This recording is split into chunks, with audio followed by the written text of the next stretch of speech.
Hello everyone, welcome to अड्डा 24/7। तो students, हम लोग गेट 2023 जो हो चुका है मैकेनिकल पेपर, उसका सोल्यूशन देखेंगे। इस वाले वीडियो में सिर्फ और सिर्फ स्ट्रेंथ ऑफ मटेरियल का पूरा क्वेश्चन का आपका सोल्यूशन आपको मिलेगा। चलिए स्टार्ट करते हैं। आप इंडिया के बेस्ट लर्निंग प्लेटफॉर्म पे ऑन अड्डा 24/7 पे हैं। बहुत ही बेहतरीन आपको गेट और ईसी के लिए यहाँ पढ़ाया जाएगा।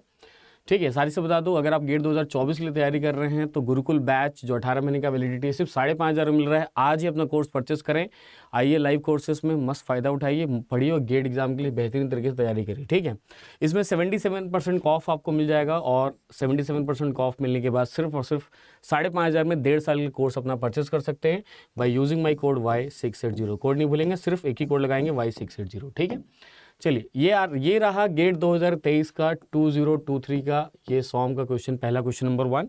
इस क्वेश्चन में देखिए यहाँ पे बोला हुआ है cylindrical transfer shaft of length 1.5 metre, यानी टॉर्सन क्वेश्चन है जहाँ पे लेंथ आपको दे दिया है 1.5 मीटर का, आपको लेंथ दे दिया है, डायमीटर 100 mm दे दिया है, मैं उसको सीधा 0.1 मीटर लिख दे रहा हूँ। इस made linear elastic material with shear modulus 80 gigapascal, G का वैल्यू दे दिया है आपको 80 गीगापास्कल दे दिया है, मल्टीप्लाइड बाई 10⁹ भी लिख सकता था। वाइल ऑपरेटिंग एट 500 आरपीएम, यानी एन का वैल्यू दे दिया है, स्पीड दे दिया आपको 500 आरपीएम आपको दे दिया है। आगे पूछा the power transmitted by the shaft at this speed, angle of twist भी दिया हुआ है, दैट इज थीटा आपको दे दिया है 0.5 डिग्री, 0.5 डिग्री दिया, कन्वर्ट कर लेंगे π/360 रेडियन हो जाएगा, π/360 रेडियन इसको लिख सकते हैं। ठीक है, चलिए आपसे से पूछा था power transmitted by shaft at this speed in kilowatt. तो देखिए सीधी सी बात है, आपके पास जो पावर का फॉर्मूला है, since we know that power is equal to, power जो है सिर्फ होता है आपके पास 2π/NT/60, ये आपका पावर का फॉर्मूला है। तो इसमें देखिए आपके पास क्या क्या वैल्यू यहाँ पे, टी टॉर्क आपको सिर्फ निकालना है, बाकी पाई का वैल्यू 3.14 आपको दिया हुआ देख सकते हैं आप, एन का वैल्यू भी दिया है 500 आरपीएम, सिर्फ टी निकालना है। टॉर्सन का फॉर्मूला है आपके पास, since we know that T/J is equals to τ/r is equals to g θ/L। यहाँ से अगर मान लीजिए टी अगर सिर्फ निकालना हो तो g multiplied by theta multiplied by j divided by l लिखना पड़ेगा। और जहाँ पे भी आपका j है π/32 डायरेस्ट-4 लिख सकते हैं, तो ये वैल्यू हो जाएगा आपके पास g मल्टीप्लाइड बाई थीटा, और जहाँ j है उसके लिख सकते हैं π/32 इंटू डायरेस्ट-4, तो l आ जाएगा मल्टीप्लाइड बाई यहाँ 32। तो ये देख लीजिए, ये वाला वैल्यू आ गया आपका, टॉर्क का वैल्यू आ गया, टी का वैल्यू आ गया। इस टी के वैल्यू को उठाइए और यहाँ ले जाके सिर्फ रख दीजिए पावर के फॉर्मूले में। आपको सभी चीज़ नोन है, जी 80 गीगापास्कल है तो उसको आप चाहे तो 80 गीगापास्कल को आप पास्कल लिख सकते हैं, इसके लिए आप मल्टीप्लाई कर सकते हैं 10⁹ से सीधा आप चाहें तो मल्टीप्लाई कर लेंगे। तो इसको एक काम करता हूँ, मैं स्टैंडर्ड फॉर्म में लिख देता हूँ, मल्टीप्लाइड बाई 10⁹, तो कुछ इस तरीके से हो जाएगा 80 मल्टीप्लाइड बाई 10⁹ हो जाएगा और ये पास्कल हो जाएगा। सभी स्टैंडर्ड फॉर्म में मीटर मीटर, ये भी पूरे वैल्यूज को उठाइए इस फॉर्म में रख दीजिए, बस टी का वैल्यू ये उठाना है और टी का वैल्यू यहाँ रख देना। अगर आप ऐसा करते हैं तो पावर जो है उसका वैल्यू आपको मिल जाएगा, दैट इज 238.88 किलोवाट आ जाएगा, and this is the right answer. और ये इसका राइट आंसर आ जाएगा, हियर वी हैव आंसर। तो numerical answer type, numerical NET type question था, फिल इन द ब्लैंक्स था, तो राइट आंसर 238.88 किलोवाट आ गया। बहुत ही सिंपल सा क्वेश्चन था। ठीक है, सॉम से क्वेश्चन था, टॉर्सन से क्वेश्चन था, डायरेक्ट फार्मूला बेस्ड क्वेश्चन था। आपको ये टॉर्सन फार्मूला पता होना चाहिए था, साथ ही साथ आपको पावर का फॉर्मूला आपको पता होना चाहिए, बाकी सभी डेटा आपको दिया था, कोई भी लोड नहीं था, एकदम स्ट्रेट फॉरवर्ड इजी क्वेश्चन आया हुआ था। बढ़ेंगे, कोई भी स्टूडेंट 1 या 2 मिनट में आराम से क्वेश्चन बना लेता। बढ़ेंगे अगले क्वेश्चन की तरफ। ये रहा अगला क्वेश्चन। ये क्वेश्चन में क्या बोला देख लीजिए। क्वेश्चन में बोल दे रहा है इस तरीके का, the principal stress at a point P in solid, principal stress दिया है, यानी ये σ1 का वैल्यू दिया है, ये σ2 का वैल्यू और ये σ3 का वैल्यू, यानी σ1 जो है वो आपको 70 दिया हुआ है, σ2 आपको दिया है -70 दिया है, और σ3 आपको यहाँ पे 0 दिया हुआ है। पूछा है यील्ड स्ट्रेस का वैल्यू भी दिया है, 100 मेगापास्कल दिया हुआ है, इसको मान के चल रहा हूँ σy मान के चल रहा हूँ इसको। ठीक है, यील्ड स्ट्रेस दिया σy, इसको मान के चल रहा हूँ, वो आपको 100 दिया हुआ। बोल रहा है कि किस चीज़ में फेल होगा, यानी नॉर्मल स्ट्रेस थ्योरी की प्रेडिक्शन के हिसाब से फेल होगा या सेफ रहेगा, और मैक्सिमम शियर स्ट्रेस थ्योरी के हिसाब से मटेरियल फेल होगा या फिर आपका सेफ रहेगा पूछा है। तो चलिए ठीक है, पहले हम लगा लेते हैं मैक्सिमम प्रिंसिपल स्ट्रेस थ्योरी, जिसको रैंकाइन थ्योरी बोलते हैं। ये होता है σ1 should be less than equal to σw होता है, इस तरीके से इसको बोलते हैं। तो भाई σw क्या है, इसी चीज़ को मैं σw भी लिख दे रहा हूँ, फैक्टर ऑफ सेफ्टी को 1 लेते हुए। फैक्टर ऑफ सेफ्टी नहीं है तो उसको मैं एज्यूम करते हुए फैक्टर ऑफ सेफ्टी को थोड़ी देर के लिए फैक्टर ऑफ सेफ्टी को 1 एज्यूम कर लेता हूँ, और यही वैल्यू मेरा सिग्मा डब्ल्यू वर्किंग स्ट्रेस आ जाएगा। तो यस, इसको सेटिस्फाई कर रहा है क्योंकि सिग्मा 1 जो है 70 है, yes 70 is less than 100, yes 70 is less than 100 ऐसा फॉलो कर रहा है। इसका मतलब सेफ है, इसका मतलब सेफ है, फेल नहीं हो रहा है from maximum principal stress theory, that is Rankine theory. तो इस चारों ऑप्शन में से मैक्सिमम नॉर्मल थ्योरी के हिसाब से मटेरियल सेफ है, तो बी वाला आपका सही हो जाएगा। फिर maximum normal stress theory predict ये करता है कि मटेरियल डज नॉट फेल। अब बात करेंगे मैक्सिमम शियर स्ट्रेस थ्योरी के बारे में बात करेंगे। अब अगर हम लोग बात करते हैं मैक्सिमम शियर स्ट्रेस थ्योरी के बारे में बात करेंगे, तो मैक्सिमम शियर स्ट्रेस थ्योरी ये बोलता है कि टाउ मैक्स जो आपका इंड्यूस वाला होगा, यानी आपका जो टाउ मैक्स जो आपका इंड्यूस होगा, it should be less than equal to आपका जो टाउ वर्किंग वाला हो जाएगा, टाउ वर्किंग वाला। टाउ मैक्स इंड्यूस कितना हो जाएगा, तो देखेंगे दो का डिफरेंस, इन तीनों में से किसी भी दो का डिफरेंस डिवाइडेड बाई 2 जो होगा, तो दोनों का डिफरेंस कितना है 70 माइनस 70/2, यानी सिर्फ 70 आ जाएगा। And this be less than equal to कितना आ रहा है बताइए, टाउ वर्किंग हो जाएगा, सिग्मा वर्किंग बाई 2 हो जाएगा, तो 100/2 50 हो जाएगा, 100/2 50 हो जाएगा। आप देख सकते हैं 100/2 50 हो जाएगा, इस तरीके से देख लीजिए। तो ये ऐसा आ जा रहा है, ये सही नहीं हो रहा है, बिकॉज आप देख सकते हैं ये इंड्यूस वाला कम आना चाहिए था, बट वो ज़्यादा हो गया, उसको फॉलो नहीं कर पा रहा है, उसको, दैट मीन्स फेल हो जाएगा, मैक्सिमम शियर स्ट्रेस थ्योरी के हिसाब से फेल हो जाएगा। तो मैक्सिमम शियर स्ट्रेस थ्योरी के हिसाब से फेल हो जाएगा, तो ये डी वाला आपका करेक्ट। तो ये MSQ का क्वेश्चन था, जहाँ पे बी वाला और डी वाला दोनों ही ऑप्शंस आपके सही हो जाएंगे, ए और सी आपके गलत हो जाएंगे। ठीक है, बहुत ही सिंपल सा क्वेश्चन था। बढ़ेंगे अगले वाले क्वेश्चन की तरफ। ये रहा आपका अगला वाला question, here we have next one. देखिए इस क्वेश्चन में क्या पूछा है, the effective stiffness of cantilever beam of length L, flexurality EI subject to transverse load, ये लिप नहीं है, लोड है यहाँ पे, load right, transverse load W at tip बोला हुआ है। तो देख लीजिए इस वाले में ऐसा है कि भाई सीधी सी बात है, यहाँ पे अगर लोड लगा कैंटिलीवर में, तो डेल्टा आपको पता होता है कैंटिलीवर बीम के लिए, that is WL³ divided by 3EI, ये डेल्टा आपको पता है। और सिर्फ जैसे आप स्प्रिंग में पढ़ते हैं ना, F equal to K into delta, इस तरीके से। So what is K, stiffness K क्या होता है, दैट इज F/डेल्टा हो जाता है। इस तरीके से आप देखेंगे तो सिर्फ K आपको निकालना है, तो K इज इक्वल टू कितना है, F/डेल्टा। F मतलब लोड कितना, W डिवाइडेड बाई डेल्टा कितना, देख लीजिए आपका WL³ डिवाइडेड बाई 3EI, तो 3EI को यहाँ पे लिख दिया। अब यहाँ पे कुछ कैंसिल हो जाएगा, देख लीजिए W से W कैंसिल हो जाएगा। So what will value of K, तो आपका सिर्फ आ जाएगा 3EI डिवाइडेड बाई कितना हो गया, सिर्फ L³ हो गया। स्टिफनेस का वैल्यू आ गया 3EI डिवाइडेड बाई L³, बहुत ही सिंपल सा क्वेश्चन। और ये रहा आपके पास 3EI divided by L³। Option b आपका यहाँ पे करेक्ट हो गया है, बी वाला ऑप्शन आपका सही हो गया। बहुत ही ईजी क्वेश्चन, हार्डली 30, 40, 50 सेकंड में बन जाता आराम से। स्टूडेंट से कोई भी स्टूडेंट अगर पढ़ा हुआ सिंपल थोड़ा बहुत भी फॉर्मूला उसको पता है, तो कोई बहुत ज़्यादा उसमें दिमाग लगाने की ज़रूरत नहीं थी। इस क्वेश्चन को देखते हैं। इस वाले क्वेश्चन बोल रहा है कि एक बीम है, ठीक है, undergoing bending as shown in the figure, bend हो रहा है, आप देख सकते हैं, मोमेंट लगा हुआ है। स्ट्रेस स्ट्रेन डायग्राम भी बाजू में बना के आपको दिया हुआ है। Yield strength of metal sigma Y दिया, which of the following represents the bending stress distribution at cross section A after plastic yielding. Plastic yielding के बाद क्या होगा देख लीजिए। तो जनरली अगर आपसे बेंडिंग मोमेंट लग रहा है, प्योर बेंडिंग है, तो वैसे तो देखा जाए तो जनरली ये वाला जो है, जो सिंपल इस टाइप का 2 ट्रायंगल बनता है, वैसे आपका बनना चाहिए। बट ये पूछा है after plastic yielding.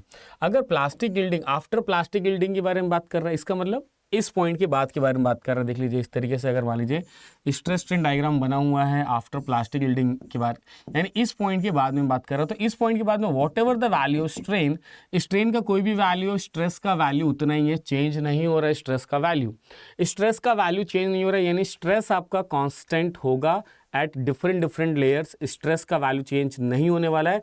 What ever the value of strain in the layer, stress वही रहने वाला है। उसके हिसाब से अगर देखेंगे तो कौन सा ऑप्शन में दिखा रहा है जहां पे स्ट्रेस वही रहने वाला है, तो ये सिर्फ और सिर्फ ये ऑप्शन सी आप देख लीजिए, ये सिर्फ ऑप्शन सी आपका करेक्ट है। सी वाला ऑप्शन सही है, जहां पे आपके पास स्ट्रेस का जो वैल्यू है वो कांस्टेंट है, दैट इज सिग्मा वाई, वो कांस्टेंट है, इसलिए सी वाला यहाँ पे आपका आंसर सही हो जाएगा। बहुत ही सिंपल सा क्वेश्चन, 30-40 सेकंड में सॉल्व हो सकता था, कोई भी कैलकुलेशन का नीड नहीं था यहाँ पे, बहुत ही सिंपल सा क्वेश्चन। आगे बढ़ जाते हैं इस वाले क्वेश्चन पे, बहुत ही बेहतरीन सा ये भी क्वेश्चन देख लीजिए, आया हुआ है सोम का, गेट 2023 में आया हुआ है, गेट 2023 के सभी क्वेश्चन हम लोग ले रहे हैं, गेट 2023। तो गेट 2023 में देख सकते हैं। ये क्वेश्चन मैंने हजारों बार यूट्यूब पे पढ़ाया हूँ कि किसी मोहर सर्कल को अगर पहचानना है कौन सा मोहर सर्कल सही रिप्रेजेंट कर रहा है, चाहे फिर वो 1D के लिए हो चाहे वो 2D के लिए हो, किसी के लिए भी हो। यहाँ पे इसने बोल दिया है शायद 2D के लिए बोल दिया, विच ऑफ द फॉलोइंग मतलब सोन valid Mohr circle for plane stress, यानी 2D के बारे में बात कर दिया है। बट ये दोनों के लिए वैलिड है, 1D के लिए भी वैलिड होता है, यही कंसेप्ट 2D के लिए भी वैलिड होता है। अगर आपको सिर्फ पहचानना है ना कौन सा मोहर सर्कल सही है, तो उसका एक ही तरीका है, सिर्फ एक ही तरीका, और वो है जो भी सर्कल बनेगा ना उसका सेंटर कहीं पे भी हो लेकिन सिर्फ एक्स एक्सिस के ऊपर होना चाहिए। एक्स एक्सिस पे कहीं पे भी सेंटर होगा तो सही हो जाएगा। देखते हैं किसका किसका एक्स एक्सिस पे है। तो देखिए पहले वाले का ओरिजिन पे है सेंटर सर्कल का, यानी पहला वाला सही हो गया। दूसरे वाले का देखिए एक्स एक्सिस पे नहीं आया, यानी यहाँ एक्स एक्सिस पे आना था नहीं आया, तो ये वाला गलत हो गया। तीसरे वाले का देखिए एक्स एक्सिस पे सेंटर है, तो ये वाला सही हो गया। चौथे वाले का सेंटर देखिए वाई एक्सिस पे आएगा तो गलत हो गया। तो इसमें कौन कौन सा ऑप्शन सही हो गया देख लीजिए।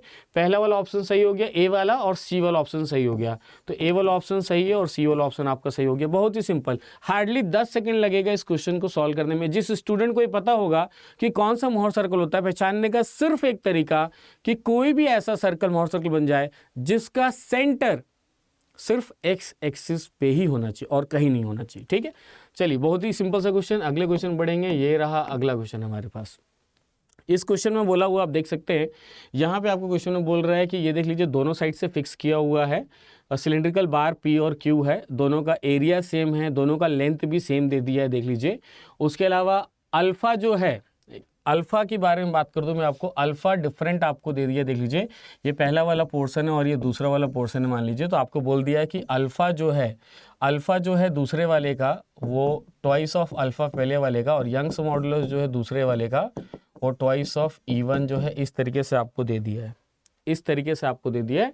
ऐसे सिचुएशन की अगर हम लोग बात करते हैं, ऐसे सिचुएशन बात करेंगे, ये आपको स्टेटमेंट यहाँ पे लिख के दिया है देख सकते हैं कि ट्वाइस दे दिया है Young's modulus coefficient thermal expansion of q twice of p, q twice of p आपको दे दिया है। और assuming bar to perfectly rigidly bonded at the interface and their weights to be negligible, the bar are held between the rigid support रखा है shown in the figure, the temperature raised by delta T 80 नहीं है, ये value delta T है, यहाँ देख सकते हैं ये डेल्टा टी है आपके पास। assuming that the stress in each bar is homogeneous and unequal, ठीक, इस तरीके बोला। denote the magnitude, ये कुछ और लिखा हुआ है, ठीक है। denote the magnitude of stresses in P and Q, ठीक है, by sigma 1 sigma 2 respectively, which of the following statement correct. तो सीधी सी बात है, ये पहली बात सीरीज में लगा हुआ है। तो सीरीज में अगर लगा हुआ थर्मल स्ट्रेस का है, सीरीज में लगा हुआ है, तो बाहर से जो कंप्रेसिव लोड आएगा तो दोनों पोर्शन में लोड सेम आएगा। सीरीज में लगा हुआ है और सीरीज में लगे होने के कारण दोनों पोर्शन में लोड का वैल्यू सेम होगा, यानी P जो हो जाएगा सेम हो जाएगा। और अगर P सेम हो जाता है यानी लोड सेम हो जाता है, तो उसमें से आप बोलेंगे स्ट्रेस क्या होता है, लोड अपॉन एरिया, दोनों का एरिया भी सेम है, तो सिग्मा आपका हो गया सेम, यानी स्ट्रेस का वैल्यू हो गया है सेम। और अगर स्ट्रेस का वैल्यू सेम हो गया है तो सिग्मा 1 सिग्मा 2, यानी डी ऑप्शन आपका सही है। पहली बात तो डी वाला ऑप्शन सही है, बट सी वाला ऑप्शन आपका गलत हो गया। ठीक, आगे क्या बोल रहा है, इसका जो ये इंटरफेस है देख लीजिए, ये जो इंटरफेस है वो किस तरफ मूव करेगा, लेफ्ट या राइट। बोला interface between P Q moves left और राइट, लेफ्ट मूव करेगा राइट मूव करेगा, वो डिपेंड करेगा बाहर से जो कंप्रेसिव लोड लगा है P, बाहर से जो कंप्रेसिव लोड लगा है P वो कौन से पोर्शन को ज़्यादा कंप्रेस करेगा। तो सिंस वी नो कि आपके पास जो डेल्टा एल का जो फॉर्मूला होता है that is equals to P L divided by A into E जो होता है, इस तरीके से अगर आप देखेंगे तो P दोनों में सेम है, L भी सेम है, एरिया भी सेम है। E जिसका भी आपका कम होगा, E जिसका कम होगा वो ज़्यादा कंप्रेस हो जाएगा। तो E किसका कम है, तो आप देखेंगे दूसरे वाले का E ज़्यादा है, पहले वाले का E कम है, तो E कम होने की वजह से तो जिसका कम हो जाएगा, यंग्स मॉडल जिसका कम है, यानी फर्स्ट वाले का E1 अगर लेता हूं मैं तो वो लेस हो जाएगा। ये वैल्यू आपका, ये वैल्यू जो है कम होने की वजह से नीचे कम होगा तो ओवरऑल वैल्यू ज़्यादा हो जाएगा, तो this value will be more, ये ज़्यादा कंप्रेस होगा तो ज़्यादा इस तरफ शिफ्ट हो जाएगा। तो ये जो इंटरफेस है वो आपका लेफ्ट साइड की तरफ क्या हो जाएगा, शिफ्ट हो जाएगा। एक ऐसे अंदाज़ा लगा के बोले तो भी आप बता सकते हैं, ठीक है। तो लेफ्ट साइड शिफ्ट हो जाएगा, तो लेफ्ट पे शिफ्ट होगा। Interface between P moves right नहीं लेफ्ट, यानी ए वाला सही है, यानी ए वाला ऑप्शन सही है और डी वाला ऑप्शन सही है। ए और डी ये दो ऑप्शन आपके पास सही हो जाएंगे। क्वेश्चन MSQ का था, बहुत ही सिंपल क्वेश्चन, बहुत ज़्यादा कैलकुलेशन नहीं लगाना था, एक अंदाजे पे आपको सिर्फ टिक करना था कौन कौन सा ऑप्शन सही हो सकता है। तो इसमें भी दो ऑप्शन सही हो गया आपका, बहुत ही सिंपल सा क्वेश्चन। चलिए आगे बढ़ेंगे और इस वाले क्वेश्चन को देखेंगे। ये मस्त क्वेश्चन आ गया, यहाँ पे एक देख लीजिए इस तरीके से। अगर बोल दिया है यहाँ पे क्वेश्चन में आपको साफ साफ बोला हुआ है,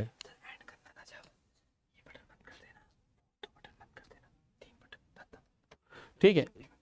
तो आप यहाँ पे अगर आप देखेंगे तो इसमें आपको देख लीजिए ये एक सस्पेंडेड है, यानी सेल्फ वेट है, इसका लटका हुआ बार है आपका, एरिया दिया, लेंथ 5 मीटर, एरिया 10 दिया है, E70 दिया है, पी आपको दिया है, ये पी नहीं है, ये रो है, डेंसिटी आपको दिया हुआ दैट इज 2700 kg/m3, और स्ट्रेन एनर्जी आपको निकालना है। तो सिंपल सी बात है, स्ट्रेन एनर्जी कैसे होगा, किसी भी एक पर्टिकुलर सेक्शन पे मान लीजिए अगर हम निकालते हैं स्ट्रेन एनर्जी निकालते हैं, dx ले लेते हैं at any distance x, at any distance x, तो क्या हो जाएगा, लोड कितना आएगा, इस वाले पोर्शन का लोड आ जाएगा, इस वाले पोर्शन का, तो लोड p जो आ जाएगा वो वेट हो जाएगा उसका, that is gamma rho into g gamma multiplied by कितना हो जाए वॉल्यूम, यानी एरिया इंटू एक्स हो जाएगा। अब स्ट्रेन एनर्जी यू का जो फॉर्मूला होता है इंटीग्रेशन फ्रॉम 0 to L होता है, वो होता है p² dx divided by 2AE होता है, इस तरीके से हो जाता है।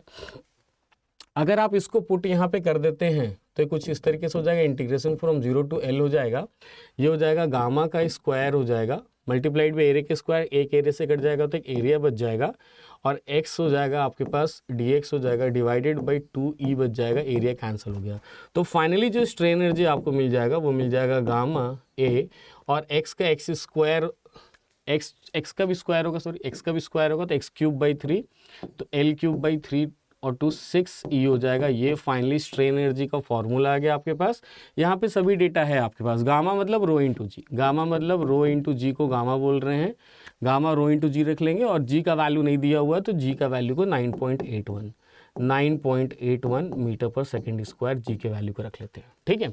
और रो का वैल्यू दिया है 2700 आपको दिया हुआ है, गामा का वैल्यू रो जी यहाँ पुट कर लीजिए, एरिया आपको ऑलरेडी दिया है 10, उसको उठा के यहाँ पुट करिए, लेंथ 5 दिया उसको उठा के यहाँ 5 का क्यूब कर दीजिए, और ई का वैल्यू आपको 70 गीगापास्कल दिया, इन सभी वैल्यूज़ को यहाँ पे पुट करेंगे तो यू का वैल्यू आ जाएगा 2.088 न्यूटन मीटर आ जाएगा, या जूल जिसको आप बोल सकते हैं। So this is the right answer, ये इसका राइट आंसर आ गया। बहुत ही सिंपल सा क्वेश्चन था, जिसको डायरेक्ट फार्मूला याद था डायरेक्ट फार्मूला लगा सकता था स्टूडेंट, जिसको डायरेक्ट फार्मूला याद नहीं था वो स्ट्रेन एनर्जी का फार्मूला इंटीग्रेट करके भी ला सकता था, उसके बाद भी कर सकता था। इंटीग्रेशन भी बहुत बड़ा नहीं छोटा था, तो जो डायरेक्ट फार्मूला भूल गया होगा स्टूडेंट वो भी इजीली सॉल्व कर सकता था क्वेश्चन को, बहुत ही ईजी, ये उसका आंसर आ गया है, ठीक है। बहुत ही सिंपल सा क्वेश्चन था।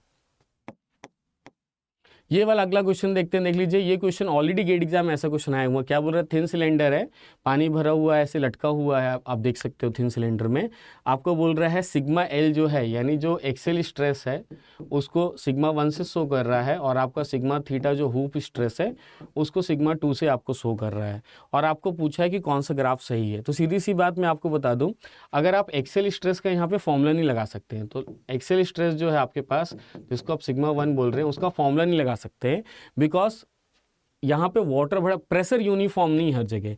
तो ये हो जाएगा total weight of water, water का जो भी टोटल वेट होगा divided by area of rim, उसके रिम का जो एरिया होगा वो आप ले लेंगे इस तरीके से, ठीक है।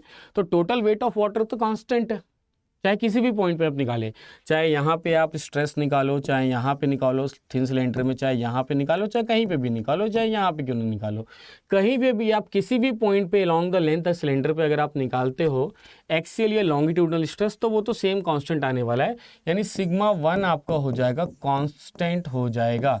तो सिग्मा 1 हो गया कांस्टेंट, और सिग्मा 2 जो है, सिग्मा 2 जिसको हम हुप स्ट्रेस बोल रहे हैं, सिग्मा 2 बोल रहे हैं, तो वो आ जाएगा आपके पास PR/T होता है। तो प्रेशर जैसे जैसे नीचे आते जाएंगे, देख लीजिए जैसे जैसे आप नीचे आते जाएंगे एच आपका बढ़ते जाएगा, वैसे वैसे प्रेशर बढ़ते जाएगा, वैसे वैसे प्रेशर का वैल्यू आपका बढ़ते चला जाएगा। तो जैसे जैसे नीचे आएंगे प्रेशर बढ़ेगा, यानी सिग्मा 2 जो है वो आपका बढ़ रहा है, सिग्मा 2 इंक्रीजिंग, सिग्मा 2 धीरे धीरे इंक्रीज होते रहेगा, सिग्मा 2 धीरे धीरे इंक्रीज होता रहेगा, बट सिग्मा 1 जो है वो कांस्टेंट रहेगा। तो आप पहले वाले से खाली चेक कर सकते थे कि कहाँ पे सिग्मा 1 जो है आपका कांस्टेंट है। तो सिग्मा 1 कहाँ कांस्टेंट है, पहले वाले में सिग्मा 1 कांस्टेंट है क्या, नहीं, तो ये गलत हो गया। दूसरे वाले में क्या सिग्मा 1 कांस्टेंट है क्या, नहीं, ये गलत हो गया, ठीक है। तीसरे वाले में अच्छा, इसमें ना जिसने क्वेश्चन ऐसा फ्रेम किया सिग्मा 1 किस में कांस्टेंट आप देखेंगे तो ये एक्चुअली इस तरीके से था कि यहाँ पे आपका शायद सिग्मा 1 यहाँ से नहीं था सिग्मा 1, ये आपका सिग्मा 1 कुछ यहाँ पे ऐसे स्ट्रेट था, ये सिग्मा 1 था, ये सिग्मा, यहाँ देखिए सिग्मा वन कांस्टेंट नहीं तो गलत, यहाँ पे सिग्मा वन कांस्टेंट नहीं है तो ये भी गलत हो गया है आपका। तो ये सिग्मा वन कांस्टेंट था, ये सिग्मा वन का लाइन था यहाँ पे, ये ऐसा ऑप्शन था यहाँ पे सिग्मा वन कांस्टेंट। तो दूसरे वाली की जरूरत भी नहीं थी, इस वाली की नीड भी नहीं थी। आप देखेंगे तो खाली सिग्मा वन देखते किस में कांस्टेंट है, तो एक ही ऐसा फिगर था, 4 फिगर में एक ऐसा फिगर था जहाँ पे सिर्फ सिग्मा वन का वैल्यू कांस्टेंट था, और यही वाला आपका सही हो जाता, यही वाला आपका कैसा हो जाता बताइए, सही हो जाता। बाकी तीनों में से किसी में भी सिग्मा वन कांस्टेंट नहीं, तो सिग्मा टू को आपको निकालने की भी नीड नहीं थी, सिर्फ सिग्मा वन निकालते, वहीं से आपका प्रॉब्लम सॉल्व हो जाता। हार्डली 10 सेकंड लगता, खाली सॉल्व कर देते। ऑलरेडी गेट एग्जाम में आया हुआ क्वेश्चन है, वहां पे भी ऐसे ही सिग्मा वन निकाला हुआ था, कुछ साल पहले आया था क्वेश्चन, एकदम ग्राफ के फॉर्म में दिया, वेरी इजी, 10 20 30 40 सेकंड में क्वेश्चन आराम से सॉल्व हो जाता आपका। बहुत ही सिंपल, बहुत ही सिंपल, बहुत ही आसान सा क्वेश्चन था, वेरी इजी। ठीक है, तो चलिए ये सभी क्वेश्चंस हम लोग सॉम का सॉल्व कर लिए, जितना भी गेट 2023 में आया हुआ क्वेश्चन था आराम से सॉल्व हो गया। जितने भी नए स्टूडेंट हैं इस चैनल को देख रहे हैं, दैट इज गेट अड्डा 24/7, इसको आप सब्सक्राइब कर लीजिए, बेल आइकन को हिट कर लीजिए, वीडियोस को लाइक करिए, आते रहिए। गेट 2024 के लिए भी बहुत ज़्यादा अच्छा कंटेंट मिल रहा है यहाँ पे अड्डा 24/7 के यूट्यूब चैनल पे, इस चैनल पे आते रहिए और मस्त एंजॉय करिए। साथ ही साथ अड्डा 24/7 का एप्लीकेशन डाउनलोड कर लीजिए और पेड कोर्सेज में भी आ जाइए जल्दी से जल्दी, और गेट 2024 की बेहतरीन तरीके से तैयारी करिए, मस्त मजा आएगा। पढ़िए मेरे साथ यानी मुकेश शर्मा सर के साथ बहुत सारे सब्जेक्ट्स, और अपने गेट 2024 को अच्छे से स्कोर करिए, अपना लाइफ सेट करिए। चलिए मिलता हूँ नेक्स्ट वाली वीडियो में, bye all of you, bye.